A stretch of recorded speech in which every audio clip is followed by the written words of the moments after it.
대나무는 아까 제가 우연이었다고 생각했는데 지나고 나니까 필연이었다 이렇게 말씀을 드리는데, 제가 외국에 나갈 수 있었던 거, 처음엔 제가 미국 갤러리 소속으로 있었어요. 그러다가 유럽 갤러리 소속으로 처음에 미국 디산토스라고 하는 휴스턴에 있는 갤러리 소속으로 있다가, 그 다음에 벨기에 갤러리, 사진 갤러리 소속으로 있다. 지금 비엔나와 암스테르담에 있는 사진 갤러리 두 군데 소속으로 있는데, 제가 외국을 나갈 수 있었던 가장 대표적인 게 대나무예요. 왜냐하면 대나무는 외국 사람들이, 서양 사람들이 생각하기에 동양의 아이콘으로 생각을 해요. 저는 대나무가 동양에만 있는 줄 알았어요. 그랬더니 자료조사를 해봤더니 중남미에도 대나무가 있어요. 중남미에도 자연 상태에서 대나무가 자생하는 지역이 있어요. 그럼에도 불구하고 미국이나 유럽 사람들은 대나무 하면은 중국, 일본, 한국, 아시아를 연상을 해요. 그래서 제가 대나무를 택했다는 것은 저로서는 굉장히 커다란 행운이죠. 그래서 그 외국에서도 대나무를 좋아했던 이유가 바로 동양적이기 때문에 그렇지 않나. 특히 젤라틴 실버 프린트이기 때문에 그 사람들이 더 선호하지 않나, 이런 생각을 해요. 제가 2011년인가 2년에 뉴욕에서 개인전을 하는데, 뉴욕 소호에는 뉴욕 소 포토 갤러리예요. 비영리 갤러리입니다. 사진하는 사람들이 모여서 운영하는 갤러리인데, 거기 개인전 때 제가 갔는데 오프닝에 그 갤러리를 운영하고 하는 그 사진가들이 와서 저한테 몇 분은 고맙다는 얘기를 하더라고요. 왜? 자기네들은 사진을 하지만 지금 디지털로 많이 넘어갔대요. 근데 아직까지 젤라틴 실버 프린트, 전통 사진을 해서 굉장히 고맙다고, 그 전통을 이어나가 줘서 굉장히 고맙다는 얘기를 하더라고요. 그래서 제가 나름대로 좀 기분이 좋았던 그런 보람이 있다고 할까요? 요거는 이제 뱀부 그레이 시리즈인데, 아까 봤던 여러분들이 정사각형, 정방형 뱀부 스퀘어하고 그 다음에 봤던 파노라마, 그 배경은 깜깜했죠? 거의 블랙에 가까운 어둠이었었는데, 그 이유는 아까 말씀드렸어요. 대숲 밖에서 대숲 안을 향해서 찍었기 때문에 대숲 안으로 들어갈수록 굉장히 점점 어둡기 때문에 그렇게 검게 어둡게 나오는 것이다, 이렇게 말씀을 드렸는데, 이 대나무 시리즈는 어때요? 뒷 배경이 화이트, 약간 그레이죠, 그렇죠? 이건 굉장히 달라요. 어떠한 점이 다른가 하면 딱 하나예요. 아까 그 시리즈는 대숲 밖에서 대숲 안을 향해서 찍은 거고요. 이것은 대숲 안에서 밝은 세상을 향해서 찍은 거예요. 그러니까 방향성이 정반대에 찍은 거예요. 그래서 아까 그 블랙 시리즈는 좀 어둡고 좀 무거운 느낌이 나죠, 그렇죠? 근데 이 그레이 시리즈는 좀 밝고 경쾌한, 좀 더 편안한 대숲을 보여줄 거예요. 그리고 여러분들이 여기서 굉장히 특별한 테크닉이 들어가 있어요. 여러분들이 그것을 유심히 보시고 여러분들 작품에 활용하시면은 굉장히 유용하게 쓸 수 있습니다. 어떤 테크닉인가 하면은, 좀 뿌옇지 않나요? 제가 아까 말씀드렸죠? 저는 소프트 포커스 필터 이런 거 안 쓴다고. 스트레이트하게 찍는다고. 조명도 없다고. 근데 이렇게 뿌예요. 마치 소프트 포커스 필터 찍은 것 같아요. 이게 뭐냐면은, 제가 대숲 안에서, 대숲 안은 어때요? 지금 상태가. 굉장히 어두운 상태죠. 그리고 대부분의 지금 밖은요, 하늘을 향했어요. 땅 약간의 숲이 나온 것도 있는데 왜? 깔끔하게 떨어지기 위해서, 단순화시키기 위해서. 저의 지향점은 단순화시키는 거예요. 미니멀화 시키는 게 제 작업의 어떤 방향성이라고 얘기할 수 있어요. 그래서 가장 단순한 상태. 하지만 너무 단순해도 작품으로 버티기 힘드니까 최소한으로 작품이 될 수 있는 그 상태로 다 버리자. 최소한의 것만 남기자. 그게 제가 지향하는 목표죠. 그래서 지금 여기 있죠? 여기. 여기는 굉장히 어두운 상태예요. 대숲 아니기 때문에. 여기는 어때요? 굉장히 밝은데 이 노출의 차이가 어마어마해요. 10배 이상이에요. 20배. 그러면 어떠한 현상이 생기는가 하면은 저쪽은 밝고 이쪽은 어두우면요, 빛이 타고 넘어와요. 컵에다가 이렇게 물을 따르잖아요. 컵에다가 물을 따르면은 이 선이 분명하잖아요. 근데 물이 넘치면 어떻게 되나요? 물이 이 선을 타고 넘어올 때 어때요? 물이 이렇게 두루둥실하게, 유연하게 그 컵의 아웃라인에 분명한 선을 물이 이렇게 부드럽게 감싸면서 내려오잖아요. 바로 빛이 타고 들어오는 거예요. 이걸 갖다 이레이데이션, 광침 현상이라고 합니다. 광침, 빛이 침투한다는 얘기죠. 밝은 곳에서 어두운 곳으로 침투한다는 게, 물이 차면은, 컵에 차면은 넘치듯이 많은 곳에 있는 빛의 양이 적은 곳, 부족한 곳, 어두운 곳으로 밀고 들어오는 거예요. 이레이데이션. 한국말로, 한문으로 광침 현상. 이 뱀버 그레이 시리즈는 바로 광침 현상을 이용한 겁니다.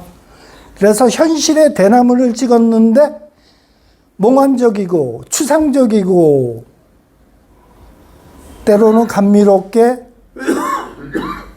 때로는 환상적으로 보여주는 거예요. 네. 굉장히 오버. 그래서 이때는 노출을 여러 단계로 브라드캐팅을 합니다. 한 스텝 오버, 두 스텝 오버, 세 스텝 오버, 왕창 오버.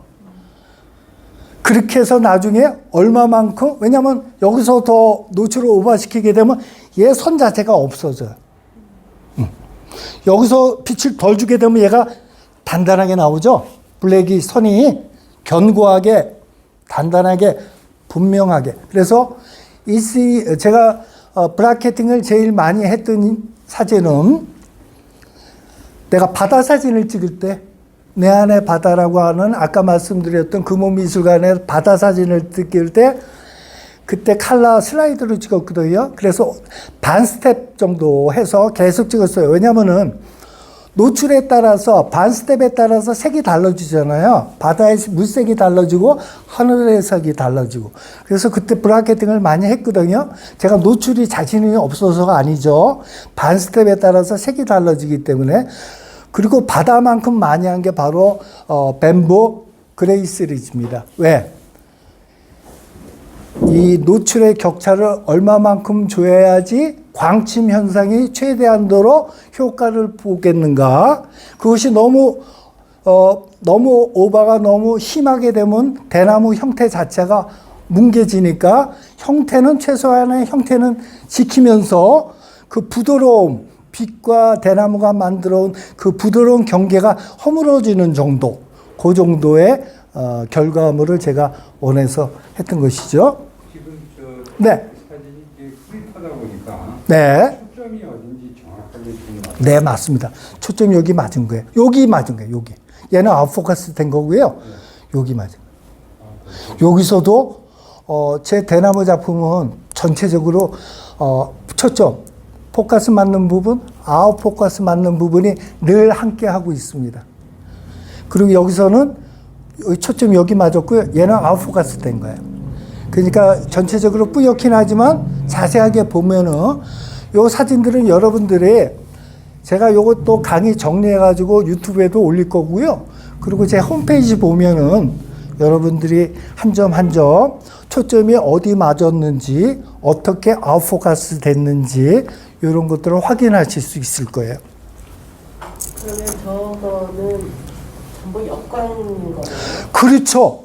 역광도 굉장한 역광이죠. 자연 상태에서 역광에서는 이러한 상황이 나올 수가 없어요. 왜? 이쪽 지금 우리가 카메라 있는 여러분들 보시는 이 위치는 어때요? 대수반이라고 그랬죠. 자연 상태에서는 여기에 반사광이 들어오죠. 반사광이 들어오기 때문에 자연 상태의 역광은 앞에 그 노출에 2스텝, 3스텝 정도밖에는 차이가 안 나요. 이 상태는 대수 아니기 때문에 그렇습니다. 분위기는 적외선 필름 같아요. 그럴 수 있죠. 적외선이 여러분들 우리가 사진은 가시광선을 대상으로 하잖아요. 우리가 인간이 눈으로 볼 수 있는 그 영역 안에 광선을 쓰는데 자외선은 이제 사진에 그 악영향을 준다고 그래서 우리가 UV나 그 스카이라이트로 자외선은 커트해서 많이 쓰고 특별한 용도로 쓸 때 적외선을 사진으로 쓰기도 합니다. 그것은 예를 들면은 예술적으로 마이너 화이트처럼 필름을 사용해서 촬영을 했는데 풍경을 찍었는데 비현실적인 풍경을 강조하고 싶을 때 마이너 화이트는 적외선 사진을 찍었거든요. 또 어떤 과학적으로 의학적으로 적외선을 쓰기도 합니다. 예. 그래서 마이너 화이트 사진은 풍경인데 약간의 신비스러운 비현실적인 부분을 표하기 위해서 적외선을 사용을 했어요. 나중에 기회가 될 때 한번 마이너 화이트의 적외선 풍경 사진을 한번 보여드리겠습니다. 제 목적은 딱 하나예요. 소나무 사진은 얼마나 많이 찍었습니까? 대나무 사진은 얼마나 많이 찍었겠어요? 거기서 제가 살아남을 수 있는 방법이 뭐가 있을까요? 딱 하나요. 기존에 보여줬던 대나무 사진과 다른 사진을 만들어야 되겠다. 저의 목표는 딱 하나예요. 그리고 또 하나. 미니멀화 시키자. 최소한의 단위로 줄이자. 그 두 가지 목적이 만나서 만들어진 게 이 대나무 사진이겠죠. 그렇죠? 그래서 지금 이제 한 20년 됐잖아요. 더 찍으려고요. 왜? 무궁무진한 것 같아요. 무궁무진한 것 같아요. 그래서 더 찍으려고요. 그래서 저도 10년, 20년 돼가지고 계속 찍는 사람 보고 이상하게 생각했어요. 그럼 몇 년 찍으면 되지, 뭐 그렇게. 근데 제가 찍다 보니까 대상 자체가 좋아서. 그 숲에 있는 게 좋아서. 결과물이 좋아서 뭐 인정받고 사람들이 스파트라이트를 그걸 주목하고 판매도 되고 그래서 그 부분도 있지만 일단 대숲에 있는 것 자체가 제가 행복해요. 저기 네. 처음에 이거 찍으실 때는 컬러를 찍으셨다고 했잖아요. 네. 그러다가 이제 네. 그거의 계기가 있어요. 네, 그거는 이제 칼라로 찍었던 그 이유는 아까 우연히 그 애들하고 촬영 여행을 갔는데 그때 이제 제 카메라에 칼라 슬라이드가 있었다. 그리고 이제 그 칼라로 이제 그 가나 아트에서 월드컵 때 발표를 했더니 괜찮네, 재밌네. 그러면서 왜 흑백으로 전환을 했느냐면요. 흑백이 제 메인 전공이에요. 흑백 프린트가 제가 제일 자신 있고 사람들이 좀 인정해주는, 그래서 제가 제일 잘하는 부분이에요. 그래서 흑백을 택한 것입니다. 그리고 제 작품은 한 80%는 흑백이에요. 네, 흑백이 더 편해요. 그 워터 시리즈 같은 건 칼라, 아까 지금 여러분들한테 팜플렛 하나씩 드렸잖아요. 그 중에 반은 이제 워터 시리즈인데, 그거는 칼라인데, 컬러라도 저는 굉장히 좀 이렇게 절제되어 있는 거의 모노크롬에 가까운 컬러의 색을 구현하고 있거든요. 그 이유는 컬러는 아직까지 부담스러워요. 그 색이 제가 부담스러워요. 그래서 그 컬러를 최대한 억제시킨 게 그 워터 시리즈예요. 그 워터 시리즈는 다음에 한번 따로 하겠습니다. 그래서 흑백이 저는 편하고요. 제 메인 주종목이에요. 그리고 제가 이제 계속 2010년대에 들어와서부터 외국 전시를 계속 하다 보니까 그쪽에서 찾는 것은 흑백 사진이에요. 젤라탄 실버 프린트. 그래서 더더욱이 제가 이 부분은 더 메인으로 주력을 하는 이유 중에 하나는 또 그겁니다. 네. 그 아날로그 말고 디지털 사진을 네. 젤라틴 실버 프린트로 할 수도 있나요? 없습니다. 없어요. 이러한 방법은 있을 수 있을 것 같아요. 디지털은 데이터를 만들잖아요. 그렇죠? 디지털 숫자를 정보를 만들잖아요. 그거를 필름으로 만들어요. 그리고 그거를 갖다가 암실에서 밀착을 해서 그렇게 되면 최종적으로 젤라틴 실버 프린트가 나오겠죠. 그렇죠? 근데 디지털 데이터 파일을 갖다가 필름으로 넘어가는 순간 중간 개조는 많이 없어져요. 억지로 할 수는 있지만 숫자를 그 젤라틴 실버 프린트와 아날로그로 하는 것은 약간의 그 장점이 많이 손상된다고 볼 수가 있겠죠. 그렇죠? 네. 그 디지털된 파일을 카메라로 찍어요. 흑백 필름으로. 네. 자, 야. 디지털 화상을 갖다가 필름으로 찍는다. 그게 비슷해요. 왜냐면 숫자 정보를 갖다가 아날로그로 바꾸는 거잖아요. 그렇죠? 네? 네.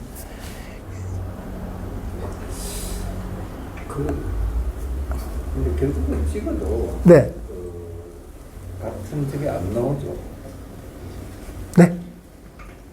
그 디지털 정보로 되어 있는 걸 사진화 시켜가지고 다시 저 아날로그 카메라로 찍어도 그 색감이 나오기 쉽지 않을 것 같은데.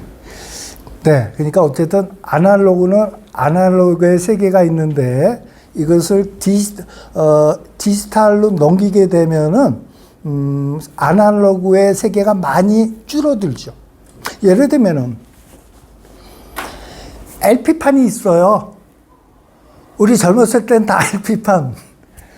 주로 그 오리지널은 못 듣고 백판이라고 그러죠. 그렇죠? 그걸 들었잖아요. 그러다가 이것이 중간에 CD가 나오면서 LP판 다 없애고, 그렇죠? 디지털 음원으로 바뀌었습니다. 근데 최근에는 다시 LP판이 다시 인기예요. 그 이유는 복고풍으로 옛날에 어떤 향수 때문에 오징어 게임처럼 옛날에 게임이 다시 이제 재종을 받고 뭐 이런 것도 있지만 저 음악은 잘 모르지만 전문가한테 물어봤더니요. LP가 재현하는 폭이 음폭이 CD 디지털 음원이 폭보다 훨씬 넓답니다. 그래서 LP는 태생적으로 잡음이라고 하는, 그렇죠? 그거는 없앨 수가 없어요. 그렇죠? 하지만 디지털 음원, CD가 못 갖고 있는 음폭이 넓다는 얘기. 디지털 음원은요, CD나 이런 걸 계속 듣게 되면요, 신경이 날카로워요. 근데 LP, 아날로그 음악은요, 많이 들어도 중간중간 잡음은 좀 있지만, 신경을 날카롭게 하고, 막 긴장감을 불러일으키고, 신경질적으로 만들고, 그러한 것은 없다고 그래요. 그래서 그러한 차이가 있습니다. 자연의 소리하고 비슷하다. 네? 자연의 소리하고 비슷하다. 네네. 그래서 이러한 방법도 있어요. 디지털대로 가고 재미삼아 아날로그 그거 이렇게 그 수동으로 매뉴얼로 찍게 되면 무진장 힘들어요. 그거는 노출 맞추는 게 몇 달 배워야 돼. 근데 아날로그 중에서도 이렇게 자동으로 된 거 있거든요. 자동 노출에다가 쉬운 거. 그런 걸로 찍으면 나름대로 또 찍을 때 재미있고, 필름 현상 이렇게 몇 개가 또 기다리는 재미. 그리고 그 필름으로 나오면요, 그걸 굳이 암실에서 이렇게 뽑지 않아도 그 현상소에서 디지털로 이렇게 변환도 시켜줘요. 그래가지고 그 찍는 재미만, 필름 보는 재미만 하고 디지털로 이미지 받아서 뭐 블로그에 올리기도 하고 유튜브에 올리기도, 인스타에도 올리기도 하고 이렇게 재미를 보고 있죠. 요즘 트렌드가 뭔지 아세요? 젊은 아이들, 특히 남자애들 20대, 30대 초에 잘 나가는 멋쟁이, 트렌드를 아주 따라가는 걔들이 아날로그 카메라로 흑백 사진 찍는 게 지금 제일 첨단에 잘 나가는 애예요. 왜냐면은 몇 년 전에 그 드라마가 있었답니다. 그 박보검하고 송혜교가 나오는 드라마가 있었는데 저는 안 봤어요. 왜냐면 저는 드라마를 보면은 폭 빠져가지고 끝장을 봐야 돼. 그래서 오징어 게임도 안 보려다가 이건 꼭 봐야 되겠다. 그래서 3일에 놀아가지고 봤는데 그 드라마에 제가 보지는 않아서 모르는 대충 스토리가 송혜교가 영상의 여인이고 박보검이 좀 젊은 남자야. 근데 박보검이 요즘 굉장히 잘 나가는 젊은 남자 배우잖아요. 박보검이 거기 니콘 FM2라고 아날로그 카메라예요. 그걸 미고 나오는 거야. 그러니까 박보검이 젊은 여자들도 좋아하지만 젊은 남자들도 좋아하잖아요. 특히 젊은 여자들이 좋아하니까 요즘 젊은 애들 한번 길에 다니면서 유심히 보세요. 여기 동숭동이나 20대 애들 그 니콘 특히 FM2 그거를 달랑 미고 다니는 애들만. 재미난 것은 니콘 FM2가 지금 한국에서 시장 가격이 굉장히 올랐다는 거야. 비슷한 그 시대에 나왔던 니콘 캐논의 비슷한 기종보다 니콘 FM2의 가격이 유달리 비싸요. FM2, FE2. 그 이유는 바로 박보검이 드라마에서 미국 나와서 그게 지금의 젊은 20대 남자아이들이 그것을 미고 다니고 어깨에다 몰고 흑백 사진 찍고 걔들은 저거 하겠죠. 주로 흑백 필름을 찍고 스캔 받아가지고 인스타 같은데 디지털로 화면을 올리는 거죠. 대나무가 우리 선비들이 옛 선비들이 매란 국죽 4군자를 즐겨 그렸잖아요. 그 중에서 으뜸으로 대나무를 쳤답니다. 매화, 난초, 국화, 죽. 그쵸? 4군자잖아요. 옛 선비들이 4군자를 주로 그렸는데 그 중에 으뜸을 대나무로 쳤는데 그 이유는 선비들이 생각하는, 지향하는 정신세계와 제일 닮아 있답니다. 뭐가? 대나무라는 존재. 대나무는 어때요? 사계절 푸르잖아요. 그러니까 변치 않는다는 얘기예요. 그러니까 정치에 따라, 시절에 따라서 자기 모습을 카멜레온처럼 바꾸면서 처신하지 않고 올곧게 한 길을 간다는 거. 변하지 않는다? 두 번째, 꺾이지 않잖아요. 올곧잖아. 바르게. 세 번째, 대나무 속이 어때요? 텅 비어 있잖아. 그러니까 욕심을 갖지 않고 마음을 비운다. 그렇게 해가지고 대나무를 으뜸으로 쳤다고 그래요. 그리고 제가 또 이제 대나무를 이제 찍다 보니까 이러한 의미도 있어요. 굉장히 좋은 의미입니다. 뭐냐면은 제가 아까 이런 말씀 드렸어요. 대숲으로 들어가려면 빽빽하다고. 대나무는 뭐 5개, 10개, 20개 그렇게 자라지를 못합니다. 우리가 시내에서 도시에서 보는 거는 인간들을 억지로 갖다 심어 놓은 거고, 자생하는 대나무는요, 무리를 지어서 자라요. 그 이유는 대나무는 키가 30m, 40m가 되는데 뿌리가 굉장히 얕아요. 그래서 재미난 게 아이러니컬하게 대나무가 자기의 몸무게를 자기 뿌리가 감당을 못해. 뿌리가 얕아서 키는 굉장히 높은데. 그래서 어떻게 하는 줄 아세요? 한 대나무의 무게를 옆에가 같이 지어주는 거야.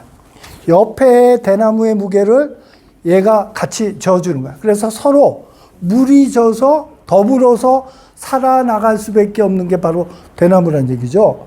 그래서 한국이 아니라 우리 사람들은, 인간들은 대나무한테 많이 배워야 돼요. 대나무의 어떤 그런 어떤 습성, 성질.